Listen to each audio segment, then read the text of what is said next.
Yo, hey, it's Thursday if you live in the States. If you live on the West or East Coast, it's still Thursday. It's your boys. It's Anime Parlay. We are here to talk about, obviously, as the title suggests, as you're reading it, which I haven't written yet because we're recording the video right now. We're talking about chapter 1146. It's One Piece. Let's get into it. We had a break last week, and that sucked. But now we're back, and we've got a lot to talk about. But I'll let the crew introduce themselves. Like I said, it's your boy Killer Cam. What up? Peace and blessings, y'all. It's Mr. Wild and Free. Mugiwara Mike. Bash Ketchum, let's go. Hey, okay, all right. So let's just jump right in, and then we'll dish about the chapter. But first, let's just go ahead and recap it, just to make sure everybody's familiar. And obviously, if you're watching this video, if you're not caught up, you're about to be, and that includes any kind of spoilers. So. Jumping in, I mean, I'm not going to spend too much time on this. How have we gone 31 chapters of like this Yamato story that I don't care about in the slightest at all? It's just so boring. And I know that it's going to end up with her kind of reenacting Odin by having her own vassals. I don't care. And I hope that it just comes to an end and at least gives us some kind of interesting plot element, which it probably won't. But anyways, so we start off where we left. Yamato's a dude. Yeah. I'm not going to dignify that with a real response. It's 2025. We're not doing that anymore. No more. But anyway, so like Let's just stop right jumping into the chapter, we pick up right where we left off, and that is with the segment of the crew, Usopp, Jinbei, Nami, as well as their new giant friend, Colin. The scanlations are kind of weird, but I'm going to say Colin. Basically, they're getting attacked by Gunko.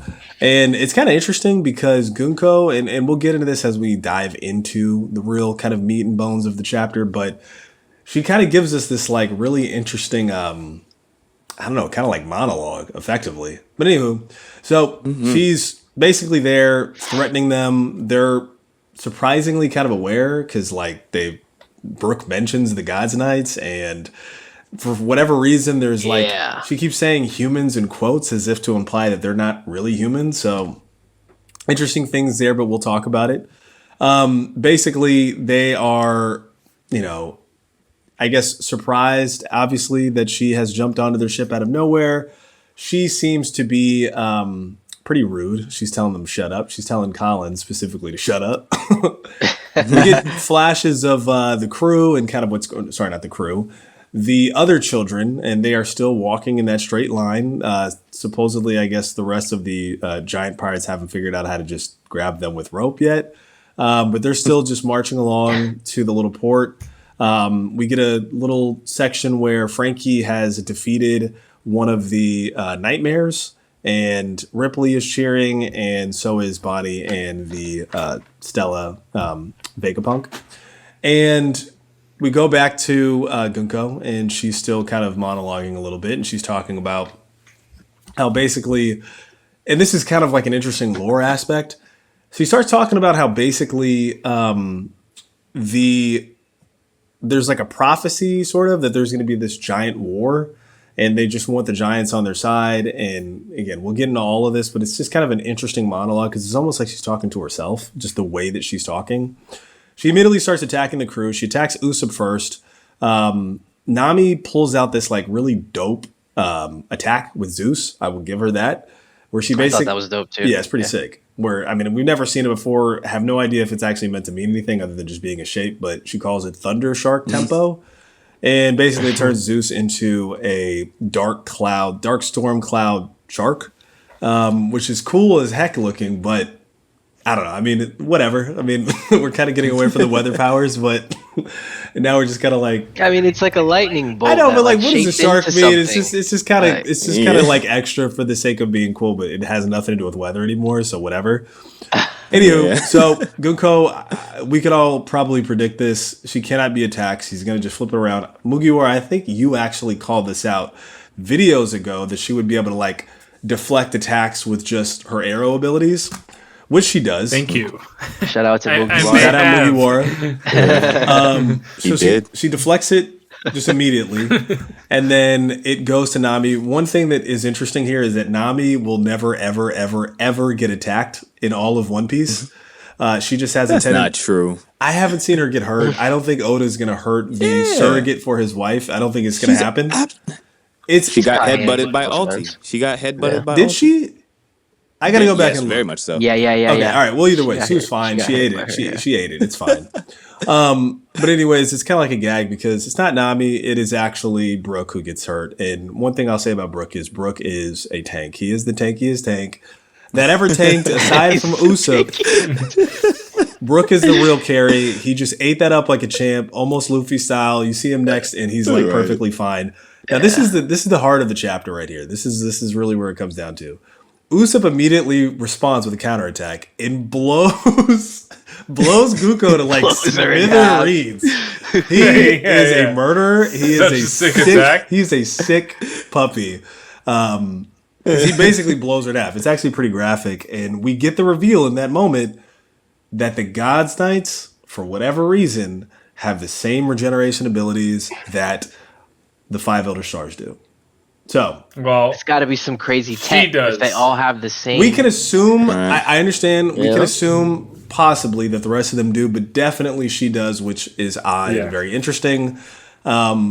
Because How does the arrow fruit well, we like, just, help well, you I don't think. regenerate? I mean, I think it's just by virtue of being a God's Knight. Maybe she like sold her soul to like the Emu Devil, whatever. But either way, there's something else to the God's Knights because I think we had talked about this before in the sense of okay, well, they're just people with devil fruits. Luffy can easily handle regular people with devil fruits. Yeah. But I don't know if they can't be killed. That's a different story. Yep. So now we have upped the scale on our God's Knights, or at least on Gunko specifically. Significantly. She is just jamming around this little ship with her arrows, throwing it at Usopp, throwing it at the rest of the crew. They're trying to attack her. Basically, she's deflecting their attacks and making them attack each other. That specifically happens with Brook and Jinbei. We get a flash to the new giant pirates, or I'm sorry, the older giant pirates that are just basically wreaking havoc and destroying these nightmare creatures who, you know, to be honest, are kind of set up at this point to be like fodder to a stronger character. Yeah. Distractions. Yeah, right.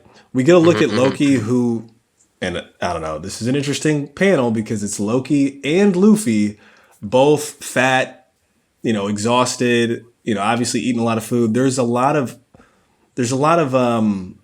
intertextuality in relation to them being complementary figures. I do not think they're going to fight at this point. I think that they are going to be allies, maybe reluctant allies, but they're definitely going to be allies. I just feel like they're already setting that up. There's too much humor going on with Loki, too much interplay with Luffy, but we'll get to that in a little bit. They're breaking bread together and whatnot. Yeah, like, I mean, they're cool. They're homies at this point. Like, Loki's the homie. So, anyways, Loki's the best. Gunko is just going on a tear on this ship, which is crazy because, you know, obviously they're very high in the air, and we'll see what happens with that in a second. But basically wraps an arrow around Colin's neck, just pulls him straight into the air. Jinbei and Brook attack each other on accident because of the arrows, which is very interesting. Nami finally gets hit. She gets kicked right into the air.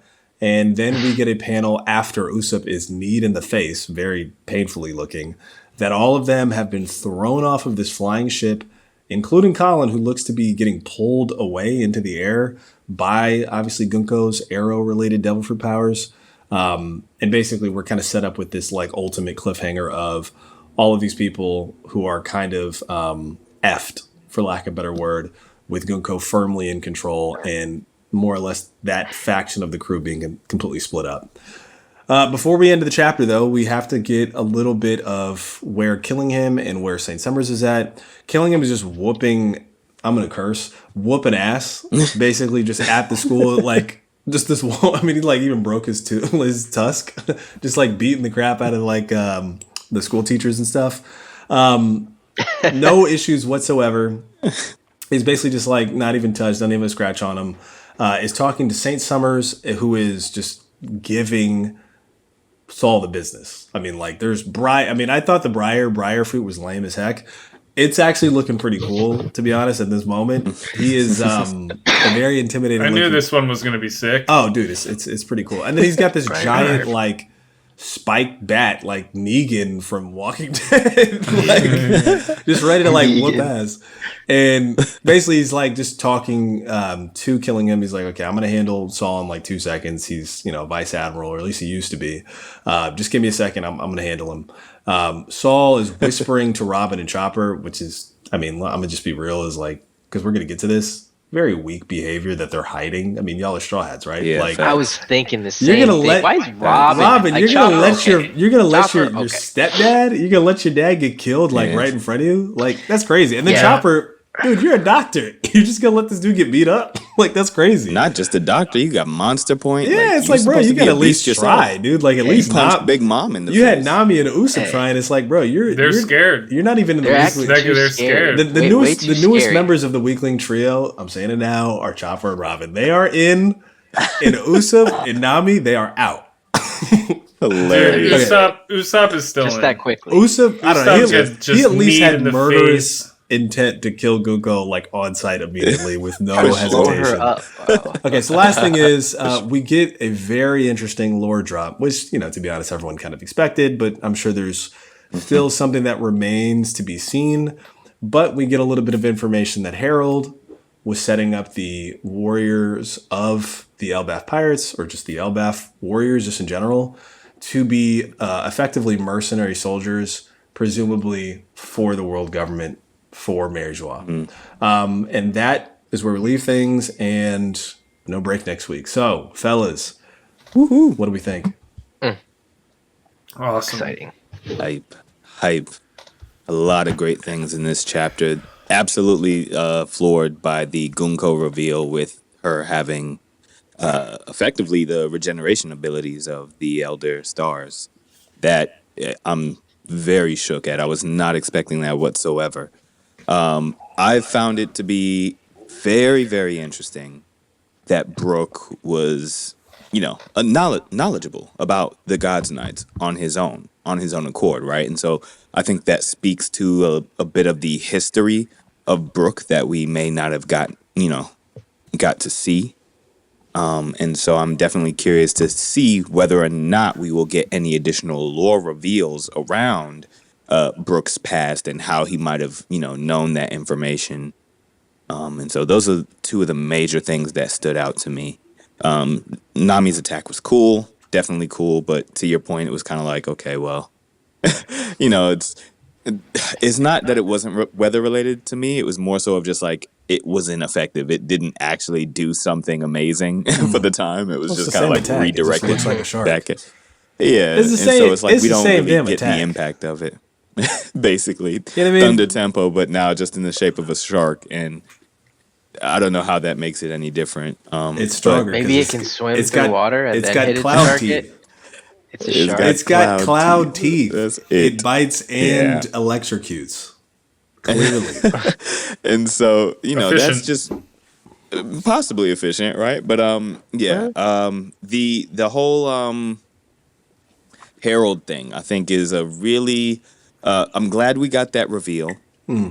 I think that the way that it was phrased indicates that Harold had somewhat two-timed them. Like, he wasn't actually trying to make the Elbaf warriors subject to Mary Joie, which is why I think he's dead, why I think Loki was framed, and why I think Summers was like, yo, Harold, you bastard. Like, Yeah. so I think that there's some context there that really makes it seem as though it was supposed to go in that direction, but possibly at the last minute, Harold did something to effectively try to protect Elbaf and the next generation of, giants, or at the very least, own up to the fact that, okay, maybe this wasn't the right direction and I need to be taken out of the picture so that you all can have a future of your own.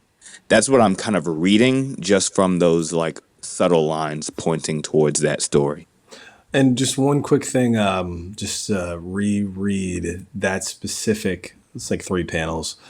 St. Summers goes, school, library, cut the peace and learning crap, you're warriors. There was a time when giants shook the world with sheer brute strength. You'll become our mercenary soldiers. Isn't that right, King Harold? Harold, that bastard, he really screwed it up this time. And then there's a line from basically the narrator, wasn't he supposed to be a glorious radiant king? Basically implying kind of like that what we know about King Harold is questionable.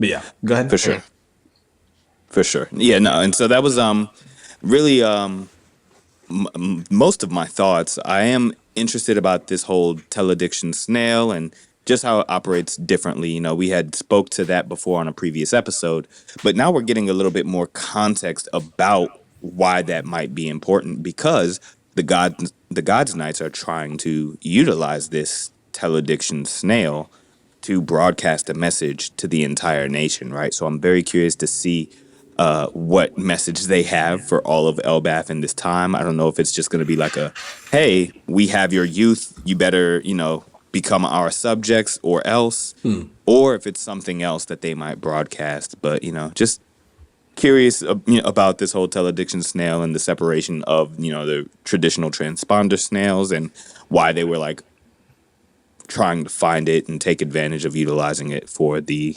broadcast that they're about to give. One quick thing, and I do want to get thoughts from Mugiwara and Bash. Is anybody else over these broadcast moments in like every arc? This is like, you know what I mean? I didn't even think about it, but we got one. I'm over We got it. one supposedly coming now. We just got one in Egghead that lasted like forever. You know what I mean? Like, I'm sure. Like, was there one for Wano? I don't know, but like, I'm just, I'm a little over it. It's a good way to show like that how the media can be skewed and altered, like in the real world. For sure. Yeah, I get it. I get a kick out of it. Yeah, okay. I do too. I just wanted to point that out. There's been announcements in every single one of these arc arcs or something. Yeah, like, it's like a countdown either or a broadcast or a newspaper. I mean, even in Wano, I feel like there was a broadcast in some way because it was like the little, like the little squirrel girl with like the eye thing, and she was like reporting. She had like a paper thing with the eye on it. Yeah. She was like reporting like what was going on and like who lost and who won and all something. I'm just like, I know that there has to be a way to spread information, but can we just let go of like broadcasts? Like, I don't know. It's just like, okay, all right, sorry. I want to get Mugiwara's thoughts and I want to get Bash's thoughts. Please, one of you guys go now. So the first part right into the fight, I knew that Gunko was going to be cracked just from like how she was introduced and her power, but I didn't know she was going to be this cracked. I think the only reason Usopp and like just like the elders, like they were happy to get hit and get destroyed. Like they didn't even try and block it. Like her guard's down completely. Like she's like she could get destroyed if you like flicked her, but she just knows she's gonna come back.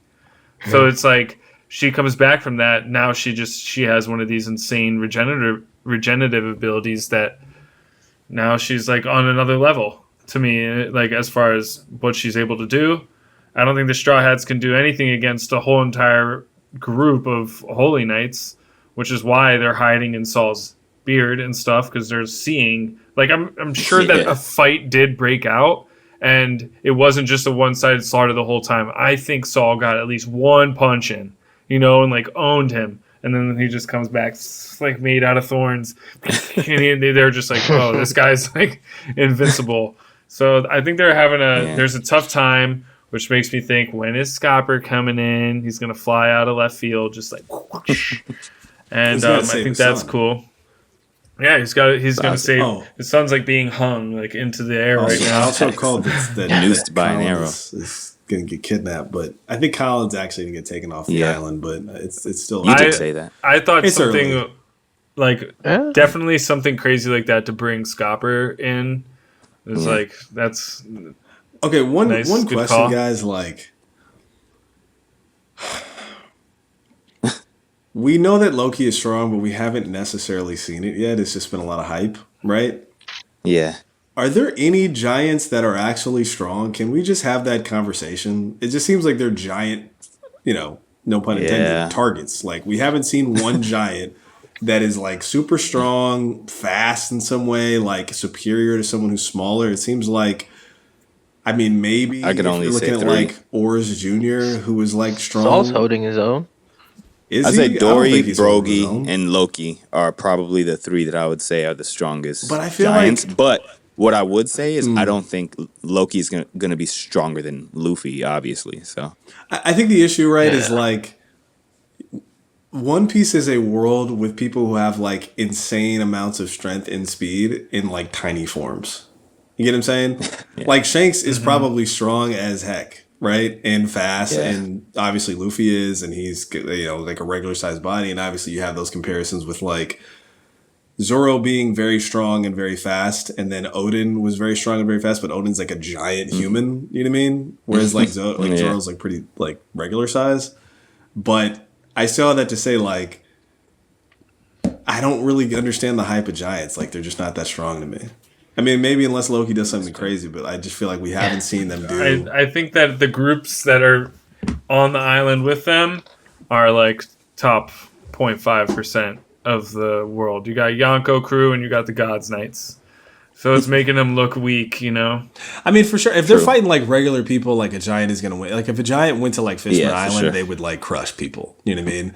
But I'm Yeah, saying, like, I think yeah, that's the sentiment. like if it's like a top hitter in like just the general world of One Piece, even if they are human, it's like, okay, well, you're just a bigger target. I have, a Logie, and I'm just going to fry you up now. fair. Yeah. All right, Bash, let's get your thoughts, bro. Hop in. Yeah, my biggest takeaway from that was the end, with the King Harl situation. Yeah. So I'm just curious to see what he did to save Elbaf. It could have been a similar situation to what Toki did in Wano when she sent sent them to the Yeah. Future. 20 years into the future. Oh, type of thing. So we, maybe it was something similar to that. But my other thing that stood out to me that we already touched on was Robin and Chopper hiding from the smoke. Like, what was that about? Like, Robin has proven herself to be one of the best fighters, amongst the Straw Hats. But that was just weak to see that. I mean, Chopper, okay, I can understand. He's been part of that weak trio, but still, man. I mean, I'll give Robin this, which is that is a terrible matchup for her. Like, because she feels the pain, Yeah. and whenever Yeah. she puts like her little body parts, whatever, anywhere, Yeah. he she would feels jack that. her up. Like, it would be, it would just be like such a low diff, just completely wreck her. You know what I mean? Like, she would just be literally in a world of hurt if she just tried anything. Any aspect of That's her a good powers, point. she's done. It'd be Chopper, cool though if she fought no and she excuse. teamed up with Chopper, and then like she was doing some attack heavy stuff while Chopper was healing her. Yeah. That would be a cool little team up duo thing they could do. That would be cool. I mean, Like, but I'd love we've to never see- seen Chopper heal at that level yet, though. Like, Oh, that's not. he should be It would be able that's to. dope like a- to see that. He That's should like a be Marco like level kind no, of thing. he's yeah, Yes. That's he's a Marco Chopper Flames should be kind on of some thing. like Yes.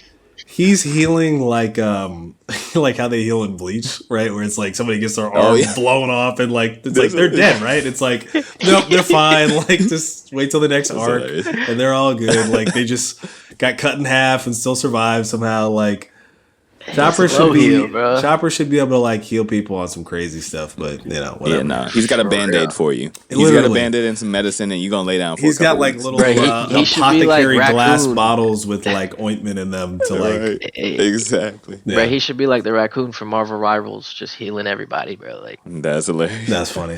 But not like Cam, to your point, this Briar Fruit versus Robin, that's basically the same as Anel versus Luffy. Like, that's unfair. Like, I mean, the yeah. exact kind of like Chopper's got no you just excuse. walked into your worst Yeah. opponent.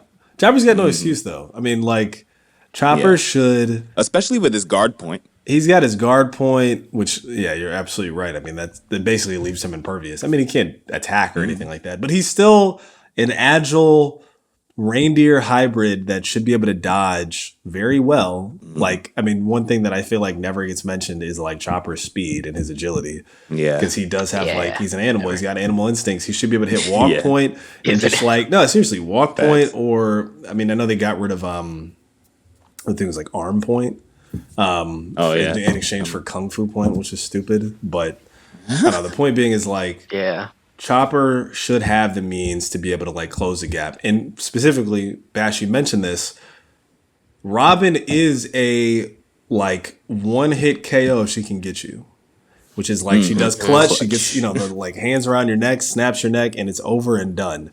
Obviously, that's not going to happen, but it would be nice to see her at least try and then get the spikes. You know what I mean? And like maybe some kind of interaction or whatever where like Chopper distracts, she tries to like close a distance or whatever, use her clutch, and then still gets spiked, and then Chopper gets jacked up, and then Saul comes to rescue, hides them, whatever. But like them hiding it is kind of weak. That's very unstraw hat. Like they have a chance. They have a chance to show up next episode. They're like, "There's no way we'll stay in your beard." Like, you're Saul. I mean, I would hope because I mean, like, what's stopping Saint Summers from just killing Saul? You know what I mean? Exactly. I mean, the way that he fell, I'm like, didn't he just fall on a bunch of briar? Like, I don't think that like the God's Knights are the type to incapacitate you. I think they'll just kill you. Guy. Like, they should just kill you. Like, why would they just? Oh yeah, he's knocked out. Like, I'm gonna go out, finish the mission. It's like this dude likes seeing people hurt each other on accident and inflicting as much emotional and mental and physical pain as possible. Like he's going for the kill or torturing you. Yeah. You know what I mean? I was just gonna say that. So it's like I don't think that Robin, who just reunited with like effectively her surrogate dad, will just sit there. Hopefully not, and just take him getting like tortured. Her like surrogate dad. I mean, for real. It's basically what he is. I mean, yeah. But like get like tortured like literally right next to her. I would hope not. Yeah. Yeah, she's gonna have to save his life somehow and fight. So we'll see. Yeah, I will say this though. I mean, I did like seeing the crew. I mean, obviously we're gonna have Jinbei fight, and Jinbei's a goat. We all know that. We've talked about that. But it was nice seeing like the teamwork. I mean, it failed miserably, but the teamwork of Usopp and Brook and Jinbei and Nami fighting together, because that's just, I mean, one, we've never seen that before because Jinbei hasn't really been involved until like this arc specifically. But it's nice to be able to just watch them interact. I mean, that is what we're talking about when we're talking about the crew looking out for each other in the old ways of the pre-time skip. And like, for sure. I feel like Frankie's kind of getting the short end of the stick because he's the only like Straw Hat that's just completely on his own. Yeah. But yeah, I mean, he usually holds his own though, in general. Yeah, I mean, Frankie's but Frankie's pretty strong. It was nice to see that though. I mean, it was nice to see the interactions, like, the humor with like Nami trying to grab the arrow and stuff like that. Like that was all really fun. I liked that. That was good stuff. Yeah. Like actually, now that I'm thinking about it, I think I'd probably put Frankie at 5th. Right? Really? Like right after. Yeah. Now that I'm thinking about it. I want to see Frankie have like a slugfest. Like I feel like that gets reserved for Luffy, but you can't have a dude who's that big and that strong.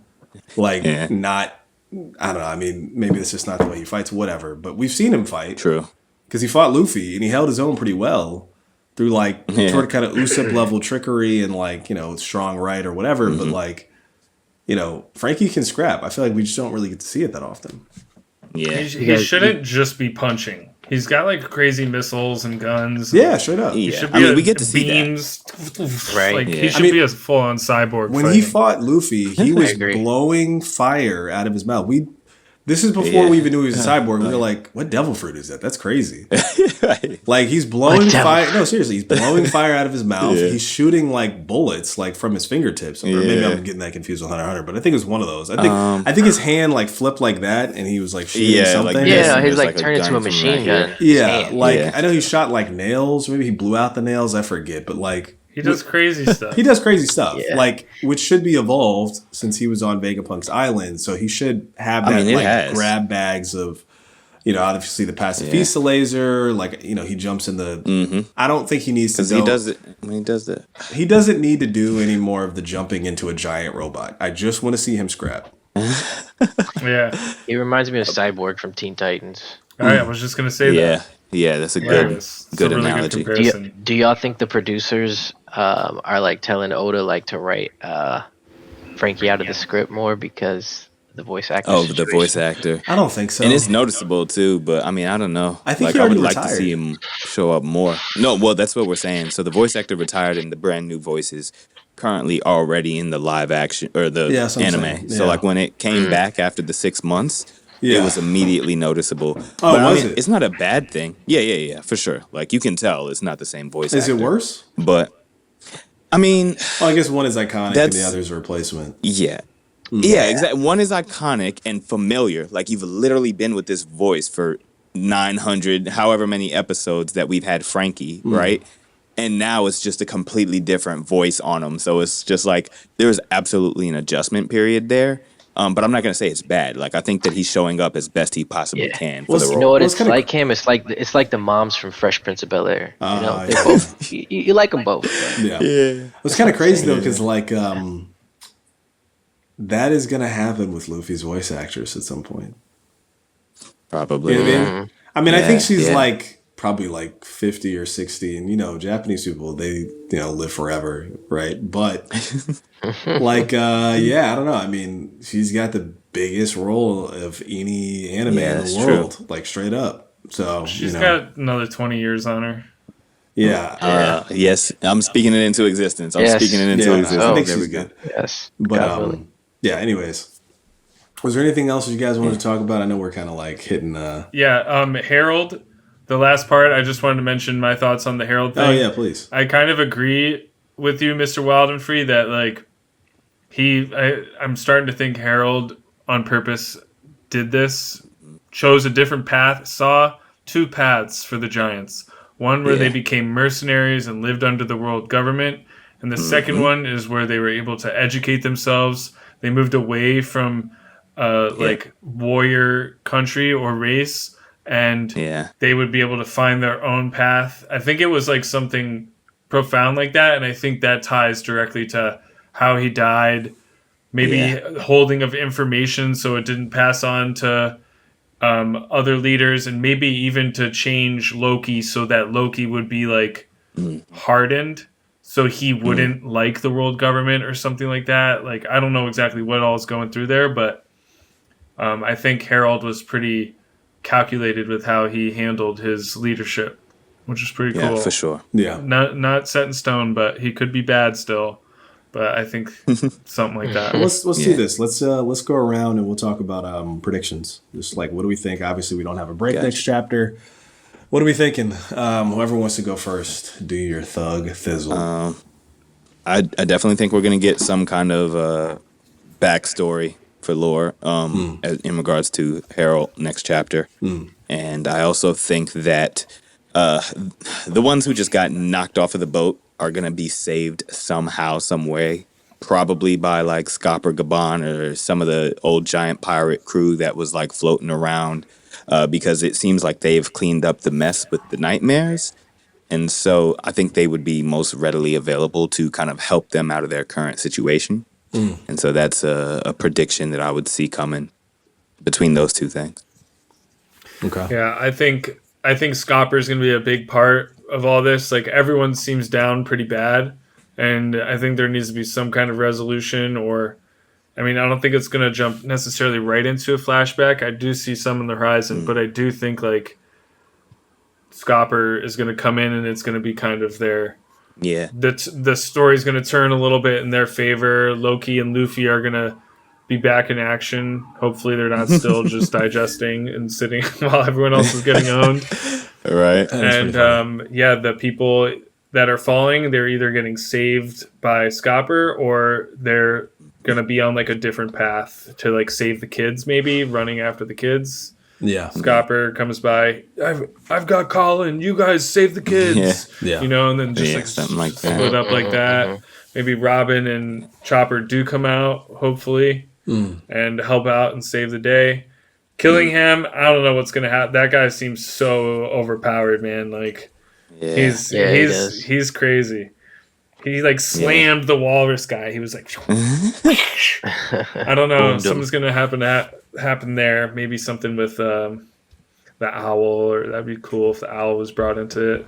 But yeah, that's really what I got going. All right, Bash. Yeah, I mean, for me, I don't have no like crazy off the wall hypothetical thing I think is going to happen.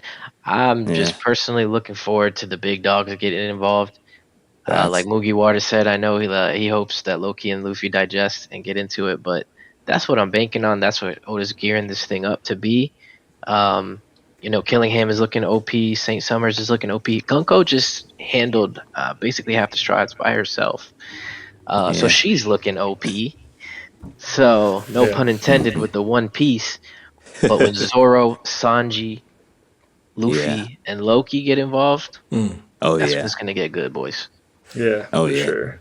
I'm stoked. Yeah. Final thoughts. Very interesting chapter. A lot to chew on. A lot of action. A lot of pretty decent kind of micro plot development in the sense of obviously our one faction of the Straw Hats are in trouble because they've just been knocked off the ship. Not a lot of information on the monster trio with Luffy, Loki, Zoro, and Sanji kind of doing their own thing. And then obviously, Chopper and Robin are kind of out of pocket. And then Frankie is also doing his own thing. I still feel like my prediction for the next chapter is that a couple chapters ago, before we had the introduction of like the nightmare creatures, we kind of like had this very strong sense of confidence, right? Like Loki was like the question of, what's Loki going to do? Is he bad? Is he going to help the Straw Hats? Is he going to fight Luffy? All this other kind of stuff. I think that's more or less been determined that he is not. I think that we're going to see an alliance with Loki, maybe not next chapter, but probably in the future. And I don't think there's going to be a clash between him and Luffy. What I do, though, think is that we are just getting started with the God's Knights. I think that everything that we've seen so far has been like warming up the pot, warming up the conflict of the arc, right? Whether it's they have started kidnapping the children and they have, and obviously beginning beat up Loki and got away with it. And now they are directly attacking like the Straw Hats and blah, blah, blah, blah, and letting loose these nightmare creatures. I think that we're kind of in that warm kind of rumbling stage, but like we haven't gotten to a full boil. I think that the next maybe couple chapters, because here's the thing, it has to get bad enough where we are going to have to summon our strongest fighters, right? Yeah. And right now, we haven't gotten that yet. And obviously it's getting bad, but for whatever reason, Oda hasn't said like, okay, let's let basically Luffy and them know and let them in on it so that they can come and save the day. So I think it is going to get worse. I think that I don't know if like they'll get away with the kids or something like that. Obviously the kids are on the march towards like whatever shit that they have waiting. But whatever Gunko is after beyond Colin, right? They're going to get closer to their goal. So I mean, obviously they're in different places. Maybe it's something with killing him with the, Den Mushi that he's dealing with. Maybe there's something specific with that. But I do think that the next chapter will probably escalate the conflict in a way that makes really ultimately, it's not just them defeating certain members of the Straw Hats or the Giants or whatever. I think the conflict is really going to be them getting away with the kids. So either something next chapter is going to escalate that threat, right? Either they've taken some of the kids, right? Or, maybe in this case, Gunko already kind of alluded that taking the kids they would be used as hostages, right? In order to get the giant pirate warriors or just giant pirates on their side. I don't know. We might see maybe some switching sides. Maybe the Straw Hat crew or whoever, right, are going to find themselves at odds with, members of the warrior or the Elbaf warriors because, the kids are at stake. So I think that we are going to see an escalation. Okay. We're going to need to see a little bit more in order to get our heroes, really the monster trio, to get up, because we know it's overkill if it's all the Straw Hats versus them. But right now Oda likes to split everybody up to like, kind of dial up the heat before he brings in like the heavy hitters. Yeah. That's my prediction. I don't know if it would be overkill because seeing them regenerate, might take all of them. And another thing I wanted to point out too is like Killer Cam, you actually pointed out a little while ago. Like this was a bit of a prediction of yours that I think this chapter put another domino piece in line to possibly see this happen. And you spoke to the reason for Scopper Gabon's appearance and what Luffy might be able to learn from him, right? It was that aspect of, okay, how is he going to defeat the Elder Stars, right? Like with their regenerative powers and everything like that. You absolutely spoke to that. Before, we had no evidence as to why that might even come up in Elbaf, right? Now, we have a very tangible piece in the pot to say, oh, if Scopper Gabon shows up and he can actually deal with Gunko and any of those other God's Knights, that is a direct translation into being able to show Luffy something that he can take away how he might be able to defeat somebody with those regenerative abilities. For sure. Yeah, I good mean, point. we got a Good point. taste of that with Saint Saturn, right? In relation to, this over exaltation of, I'm going to call it like just Conqueror's hockey, right? Maybe not advanced, but obviously the hockey that was stored up in Emmett just completely dispersed the God's Knights. I'm sorry, not the God's Knights, the Gorosei. So I think that, if there is something to be learned, either that's within the arc or after the arc, whatever, it's going to be greater hockey control. Hockey is going to be the power of basically the future within One Piece in terms of who is going to actually rule the world or rule the day. Yeah. Can I add something in real quick, yeah, Kim? That we had touched on earlier, but we didn't kind of elaborate on the fact that Gunko was talking about. She was using the word human a lot, as if she is not one. Facts. And then we also touched on the fact that Brook knew what a God Knight was. So that's very mysterious. We didn't really talk about that, but maybe that has something to do with his dark magic, soul power, and you see the God's Knights doing the little summoning circle. So maybe there's some sort of dark demon realm that they're from. Brook is not human.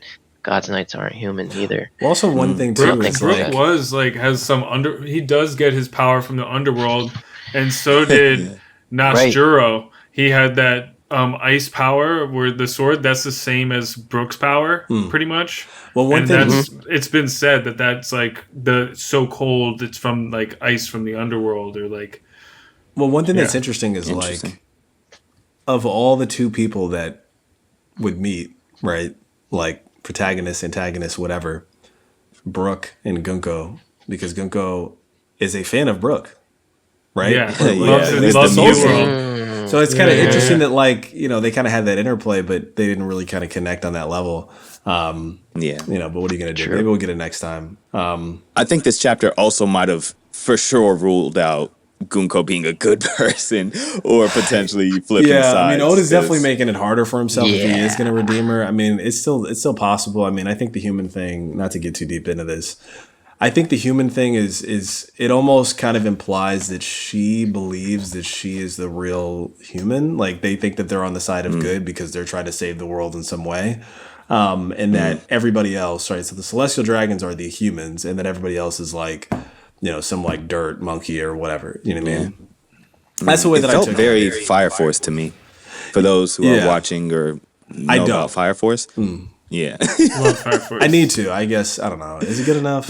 People keep telling me It's about really this. good. Yeah, you gotta watch it. I think it's worth sick. watching. Yeah, people tell me that I think it's about like worth watching. Kagurabachi, that I'm just like, I don't trust you. Kagurabachi's sick, dude. Oh my I haven't God. seen that one yet myself. I'm about so to I- force It's myself to get not caught a- up in that because the art's so. No, that's a manga. Ugh. But it's gonna be an anime and it's gonna rock. It's trying. Okay. It's definitely. I feel like Kagurabachi.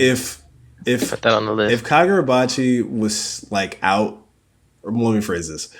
If Bleach, Naruto, and One Piece were still the big three, Kagurabachi would never have made it to like chapter 20. But I think because there is such a dearth of like really strong shonen, yeah. it's kind of like just there, and people are like, oh, Dude. okay, like the art's Yeah. okay. I forgot about that. I did read like the first 15 chapters of that. I gotta I go read back like the and first start reading it again. 5 and then lost touch. But okay, anyways, Yeah. I got to get this edited so we can get it posted tonight. Yeah. It's been real, boys. It's been a good chapter. Peace Gang, and blessings, gang. y'all. Wild Later, and free y'all. out. Pass out. Okay. All right, everybody. Love you, boys. Oh, hold on, wait. Sorry. Love you, bro. Everybody stay. What up? Please stay. As always, I gotta talk to the audience now. As always, it's your boys, it's Anime Parlay. We're out. Obviously, like, subscribe, comment, talk crap about us. We'll talk crap back to you. If you have anything that you want us to cover, obviously we do chapter reviews. We also just do discussions, hot takes. If there's something you find interesting that you think we should talk about, shoot us a message via comment in our comment section. You know how YouTube works. Like I said, it's your boy Killy Cam. I'll let the rest of the crew do their thing. Peace and blessings, y'all. It's Mr. Wild and Free. And I hit about a mile in 03, so that's not bad. Nice. Ooh, short day today. Short day. Yeah, short day today. Moogie Bar Mike, I'm out. Bash Ketchum. See y'all next time. Okay. All right. Have fun, everybody. Take care. Peace. Well.